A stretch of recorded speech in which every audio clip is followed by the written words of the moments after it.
Exodus chapter 8. Yahweh spoke to Moses, "Go into Pharaoh and tell him, this is what Yahweh says, that my people go, that they may serve me. If you refuse to let them go, behold, I will plague all your borders with frogs. The river will swarm with frogs, which will go up and come into your house, and into your bedroom, and on your bed, and into the house of your servants, and on your people, and into your ovens, and into your kneading troughs. The frogs shall come up both on you and on your people, and on all your servants." Yahweh said to Moses, "Tell Aaron, stretch out your hand with your rod over the rivers, over the streams, and over the pools, and cause frogs to come up on the land of Egypt." Aaron stretched out his hand over the waters of Egypt, and the frogs came up and covered the land of Egypt. The magicians did the same thing with their enchantments, and brought up frogs on the land of Egypt. Then Pharaoh called for Moses and Aaron, and said, "Entreat Yahweh that he take away the frogs from me and from my people, and I will let the people go, that they may sacrifice to Yahweh."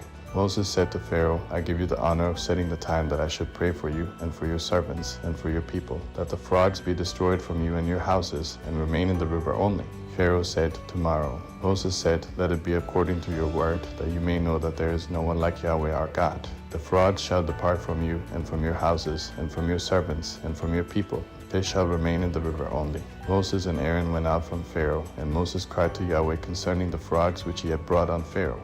Yahweh did according to the word of Moses, and the frogs died out of the houses, out of the courts, and out of the fields. They gathered them together in heaps, and the land stank. But when Pharaoh saw that there was a respite, he hardened his heart, and didn't listen to them, as Yahweh had spoken.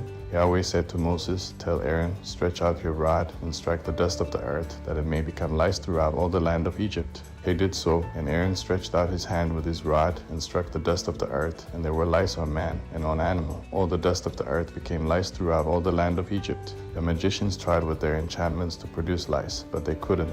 There were lice on man and on animal.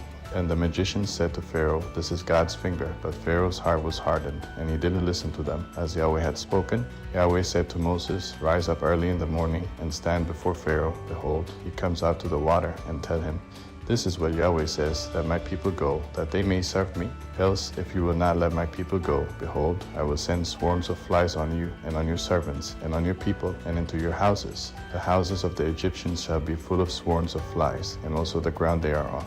I will set apart in that day the land of Goshen, in which my people dwell, that no swarms of flies shall be there, to the end you may know that I am Yahweh on the earth. I will put a division between my people and your people."